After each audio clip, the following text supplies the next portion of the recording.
Hi everybody, today I'm going to be reading A Guinea Pig Oliver Twist.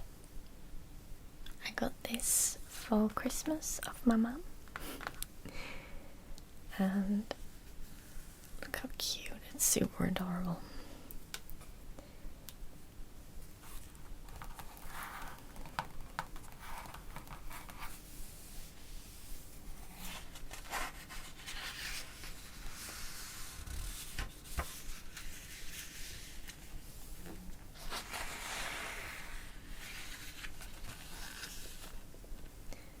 Guinea Pig Oliver Twist, or The Parish Boy's Progress, an adaptation of the original by Charles Dickens.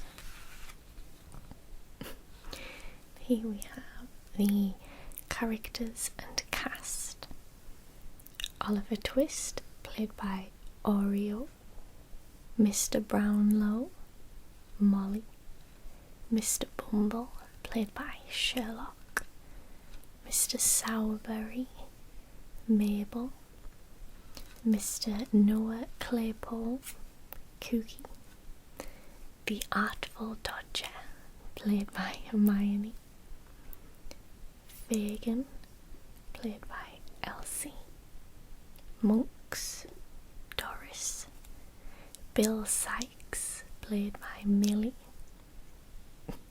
Bullseye, and Nancy, played by Billy.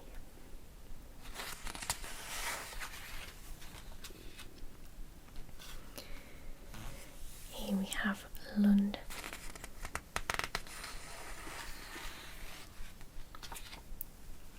The workhouse.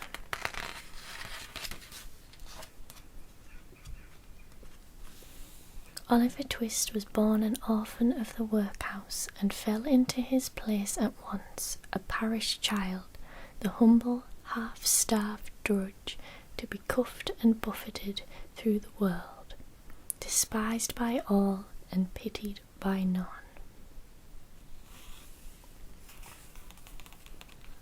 "We name our foundlings in alphabetical order," said Mr. Bumble, the parish beadle. This was a T, Twist.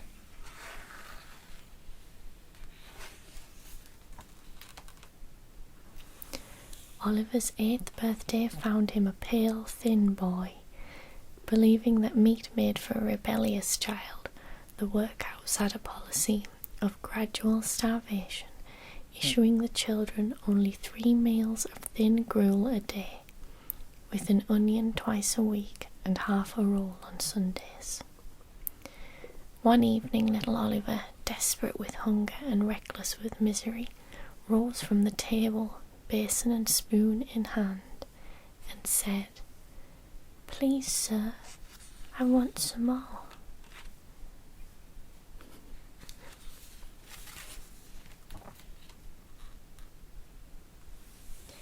The next morning a bill was hung from the workhouse gate, offering a reward of £5 to anybody who would take Oliver Twist off the hands of the parish. £5, and a healthy boy offered to any tradesman needing an apprentice.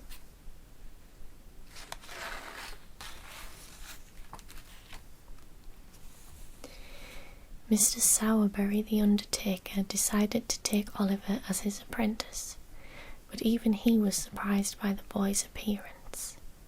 "Dear me, he's very small," he said. "Why, he is rather small," replied Mr. Bumble, looking at Oliver as if it were his fault he wasn't bigger. "Well, come with me," said Mr. Sowerberry, leading the way to his funeral parlour. "You won't mind sleeping with the coffins, I suppose?"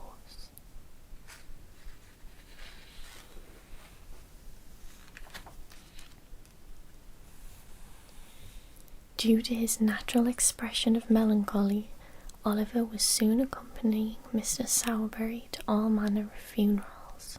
However, young Mr. Noah Claypole, who minded the undertaker's shop, was jealous when he saw the new boy being promoted so quickly. He taunted Oliver in the hope of making him cry, and then, when all else failed, he got rather personal. "Your mother was a regular right-down baden workhouse," said Noah, "and it's a great deal better that she died when she did."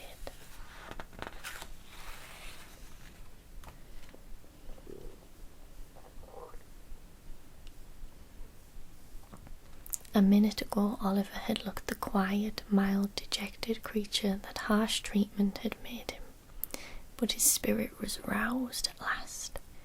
The cruel insult to his mother had set his blood on fire.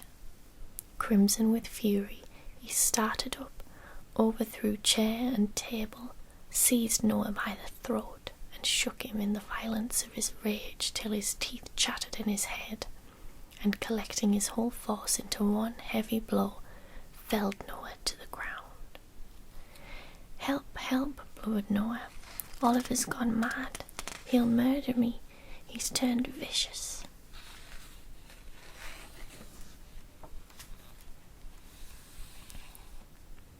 Mr. Sowerberry punished Oliver with a thorough drubbing and then ordered him upstairs to his dismal bed. Left alone in the gloomy workshop of the undertaker, Oliver wept and resolved to run away. With the first ray of light, he tied up a few scraps of food in a handkerchief, unbarred the door, and set out for London. London, that great large place. Nobody, not even Mr. Bumble, could ever find him there.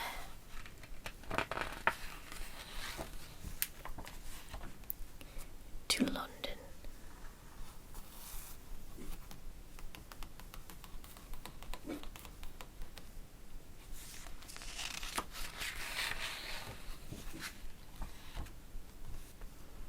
On the way, Oliver met the strangest looking boy that he had ever seen. "Hullo, my covey," said this strange young gentleman. "What's the row?" "I am very hungry and tired," Oliver replied. "I have walked a long way. I have been walking these 7 days. 7 days? Come, you won't grub, and you shall have it." Among his intimate friends, he was better known by the sobriquet of the Artful Dodger.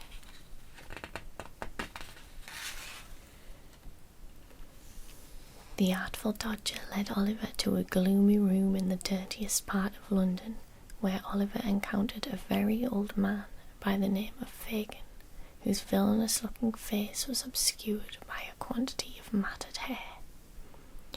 Dressed in a greasy, tattered coat, Fagin was dividing his attention between a frying pan of sausages and a clothesline, over which a great number of silk handkerchiefs were hanging. "We are very glad to see you, Oliver. Very," said Fagin. Fagin craftily inducted young Oliver into the pickpocketing trade, and one morning sent him out to work with the Dodger. The boys walked along to Clerkenwell Green, where they saw an old gentleman reading at a bookstall. "A prime plant," observed the Dodger. Look at the old gentleman.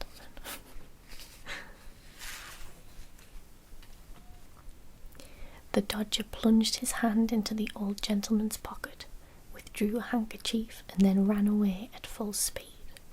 Horrified, Oliver took to his heels as the gentleman turned sharp around. Seeing Oliver scudding away at such a rapid pace, the gentleman shouted, "Stop, thief!"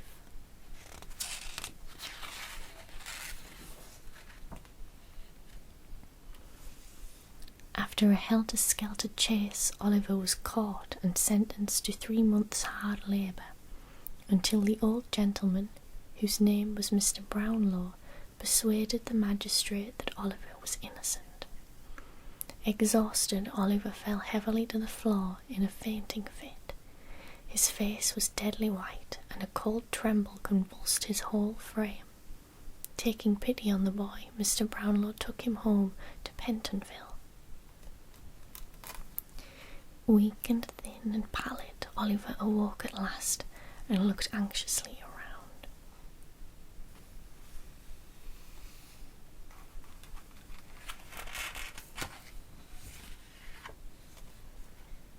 Mr. Brownlow tended Oliver with kindness and solicitude until his fever was quite past, and then, requiring some books to be returned, sent the young boy out on an errand. Dressed in a new suit and with a £5 note buttoned into his jacket pocket, Oliver left the house with the bundle of books. Accidentally turning down a street which was not in his way, he was claimed by Nancy and Bill Sykes, associates of Fagin.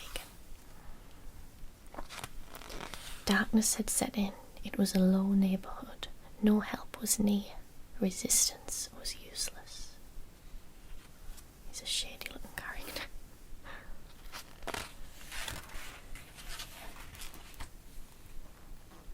Fagin kept Oliver locked up and alone for many days, until one morning the Dodger asked Oliver to apply himself to japanning his trotter cases, in plain English, cleaning his boots.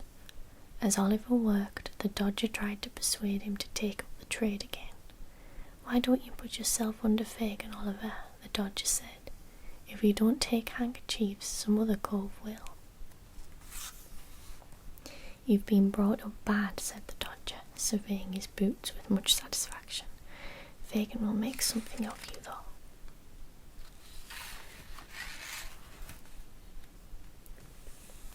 The Dodger was right. Fagin had a plan for Oliver. He gave the boy to Bill Sykes, who was in the housebreaking business and required a boy just Oliver's size for a crack in the far-off village of Chertsey. When they reached the house, Oliver was shoved through a small lattice window and instructed to unbolt the street door. But then there was a flash, a loud noise, a smoke, and he staggered back. "Damnation!" cried Sykes. "They've hit him." Realizing that the game was up, Sykes abandoned the wounded boy and made good his escape.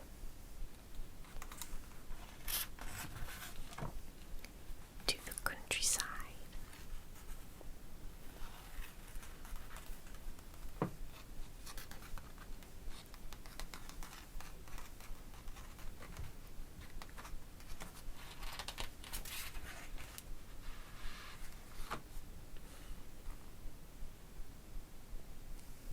Fortunately, Oliver was rescued by the kindly Mr. Brownlow and taken to the countryside, where he grew stout and healthy, and learned to read better and to write.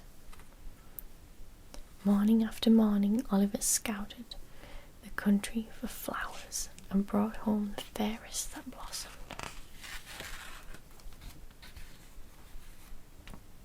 One day, Oliver went into a nearby village to deliver a letter. Crossing the inn yard, he accidentally stumbled into a tall man wrapped up in a cloak, whose name was Monks. Monks advanced towards Oliver, glaring at the boy with his large dark eyes. Even though to Oliver he was a total stranger, he seemed to know the boy.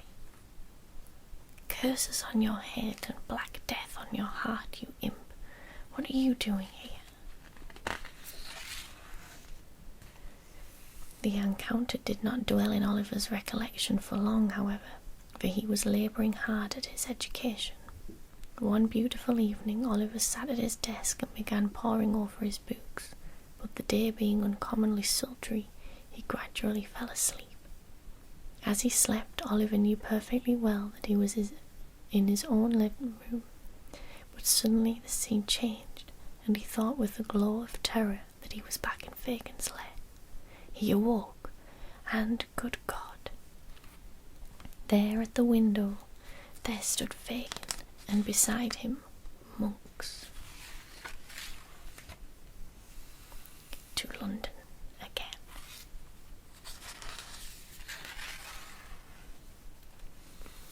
Back in the city, meanwhile, Nancy had a sudden change of heart. Wanting to help Oliver, she met Mr. Brownlow in secret upon London Bridge, and told him all about the plan Fagin and Monks had hatched. Monks struck a bargain with Fagin, Nancy said, that Fagin was to have money for making Oliver a criminal. Monks wanted the boy hanged for a capital felony, for he said that he was Oliver's brother, and he wanted their father's inheritance all for himself. His brother, exclaimed Mr. Brownlow, clasping his hands.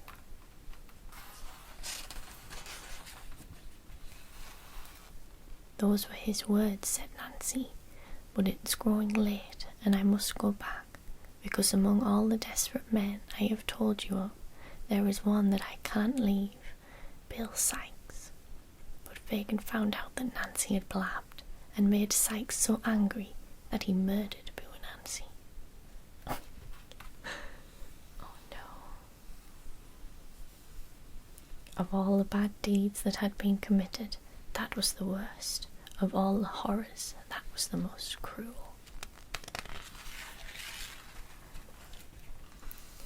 Fortunately, however, Mr. Brownlow apprehended Monks and made him confess his plot against Oliver.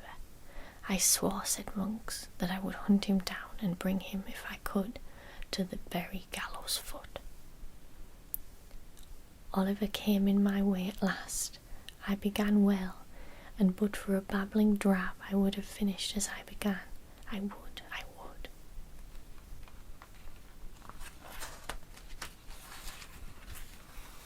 Fagin and Sykes both hanged for their crimes. Guilty.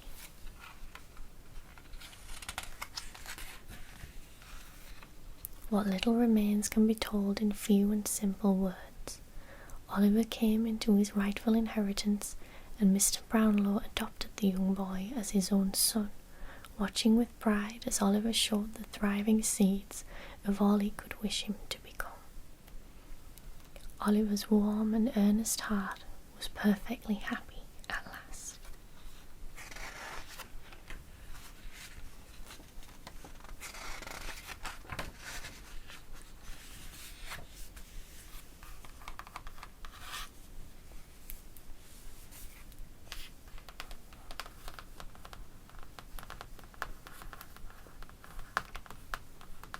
Charles Dickens' classic story of devious villains, cheeky pickpockets and unexpected friends, retold in an entirely new way.